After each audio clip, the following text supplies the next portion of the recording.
there's still something at stake with this team. And if you think the roster is already set, you might want to reconsider.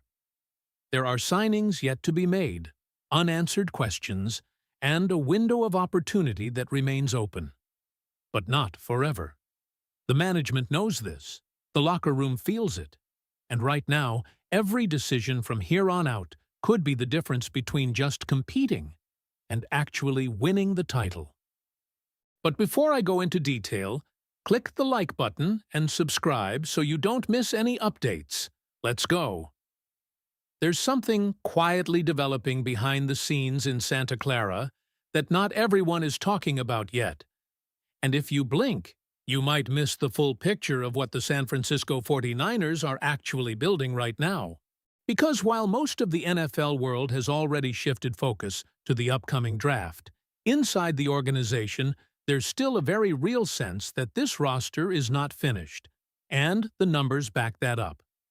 As of today, this team is sitting on roughly $30 million in cap space, ranking 9th across the league, and that opens the door for moves that could still reshape key areas of the roster. And here's where things get interesting. According to a recent breakdown of remaining free agents and their best potential fits, 3 names stand out. 3 players who, in different ways, could address some of the most glaring needs left on this team. And the first one might surprise some fans. Or maybe it won't, if you've been paying close attention. Jadeveon Clowney is 33 years old, and at first glance, that number might make you hesitate. But if you dig deeper, the production tells a completely different story. This is not a player fading into irrelevance. Far from it. Over the last couple of seasons, Clowney has quietly put together some of the most efficient stretches of his career. Last season with the Dallas Cowboys, despite not even joining the team until Week 4, he still finished with 8.5 sacks. And that came right after a 9.5 sack campaign with the Baltimore Ravens in 2023. That's not a fluke. That's consistency. And when you zoom in even further, the way he ended last season should grab your attention. A 3-sack performance in Week 18 against the New York Giants showed that he can still take over games in short bursts. That matters, especially for a 49ers team that desperately needs help in one specific area: getting to the quarterback. Because here's the harsh reality. This defense, which has been dominant for years, hit a shocking low point in 2025. The Niners ranked dead last in the NFL in sacks, averaging just 1.18 per game. That's not just below expectations, that's historically low for a playoff team. Now, there are internal reasons to believe improvement is coming. Nick Bosa, Fred Warner, and Melvin Williams returning healthy changes the equation significantly. But losing Bryce Huff to retirement leaves a gap that hasn't been fully addressed yet. And that's where Clowney becomes more than just a name. He becomes a strategic fit. He doesn't need to be an every-down player. He doesn't need to carry the pass rush. But as a rotational piece, as a veteran who can bring physicality, experience, and scheme versatility, that's where its value skyrockets. He's played in multiple systems, 3-4, 4-3, even the wide 9, and that flexibility would allow defensive coordinators to deploy him in very specific, high-impact situations. Imagine a defensive front featuring Clowney alongside Bosa, reinforced by young talent and interior strength. That's not just depth. That's a unit that can wear offenses down over 4 quarters. But here's the bigger question. Is this the type of move the 49ers are willing to make at this stage of the offseason? Because if the goal is to maximize this current championship window, adding proven production, even in a limited role, might be exactly what this team needs. And that's just the first name.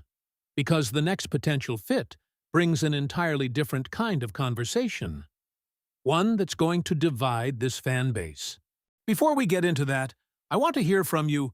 Would you bring in Clowney to reinforce this defensive line? Or do you think the team should rely on the draft instead? Drop your thoughts in the comments right now, because this debate is just getting started. And this is where things start to get even more intriguing, because the second name linked to the San Francisco 49ers isn't just any free agent. It's someone all Bay Area fans know very, very well. We're talking about Deebo Samuel. Now, stop for a second and think about this. The reunion. After everything we've seen in recent seasons, after the drop in production, the injuries, the doubts about his long-term role, this idea hasn't completely disappeared. And, according to league analysis, there's still a scenario where bringing Deebo back makes sense. But let's be realistic. This isn't the same Deebo Samuel we saw at the peak of his career. There was a time when he was arguably one of the most dangerous offensive weapons in the entire NFL. A true, positionless player. A wide receiver who could line up in the backfield, break tackles like a running back, and take any touch to the end zone. Defenses didn't just create specific strategies for him, they feared him. But the numbers from the last 2 seasons tell a different story. In 2025, Deebo averaged just 10.1 yards per reception, the lowest mark of his career. His production per game also dropped significantly, hovering around 45 yards in the last 2 years. That explosiveness, that ability to consistently create yards after the catch, it's not the same anymore, and yet there's something there. Looking at the work he's been doing in the preseason, the conditioning, the effort to reshape his body, a question arises. What if he's not finished yet? What if, in a more limited role, he can still be effective? Because that's the main issue. It's not about bringing Deebo back to be the guy. Those days are gone. It's about completely redefining his role.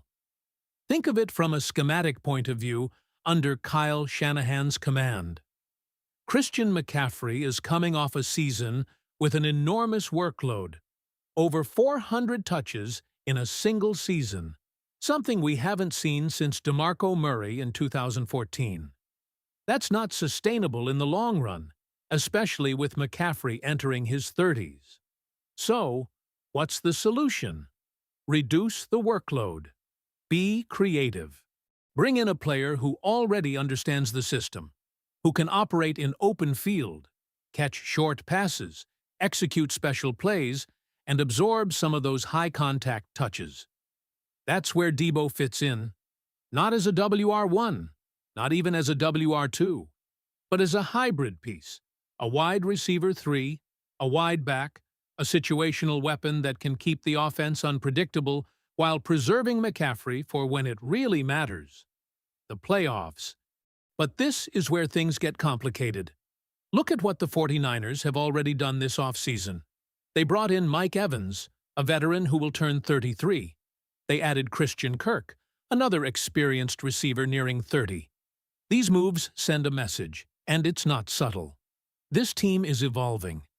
They're trying to reshape the offense, possibly moving away from some of the old structure that revolved around Deebo's unique skill set. And when you combine that with the likely departure of Jauan Jennings, it's pretty clear. The 49ers are looking forward, not backward. So, while the idea of a reunion sounds appealing, the reality is that the probability seems low. And that brings us to the third name, perhaps the most fascinating of all. Because it's not just about fit. It's not just about production. It's about something bigger. Something fans have been talking about for years. Joey Bosa. Yes, that Bosa. The possibility of forming a duo with his brother, Nick Bosa, has been circulating in the NFL for quite some time. And now, for the first time in a long time, it seems truly realistic. But let's not get carried away by the story just yet, because the football side of it is equally important. A year ago, there were serious concerns about Joey Bosa's physical stamina. Injuries began to pile up, and there were real doubts about whether he was still reliable. But, In the last 2 seasons, he has dispelled some of those doubts, remaining on the field. And when he's healthy, he remains efficient. Last season with the Buffalo Bills, he started well, and although his production dipped towards the end of the year, the underlying statistics tell a more encouraging story. He was ranked as one of the best pass rushers in the league and led the NFL with 5 forced fumbles, a category in which the 49ers have struggled in recent years. That's not just production, it's impact. Because what this defense has been lacking isn't just sacks, it's game-changing plays, ball recoveries, changes in momentum, the kind of momentum that decides playoff games. Now imagine adding Joey Bosa to a rotation role, not asking him to be the player he was 5 years ago, not expecting him to carry the load. Got it? This type of move not only improves the roster, but also energizes the entire fan base. But here's the reality the front office faces.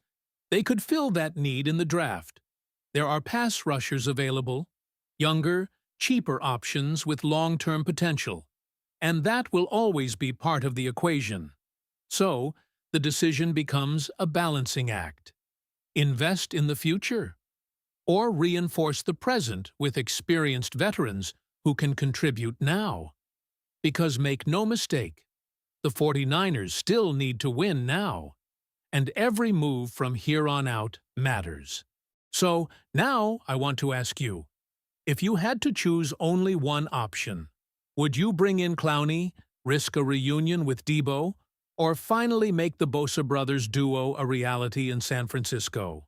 Leave your opinion in the comments, and if you've made it this far, don't forget to like the video and subscribe to the channel for more exclusive content about the 49ers throughout the preseason. Let's go!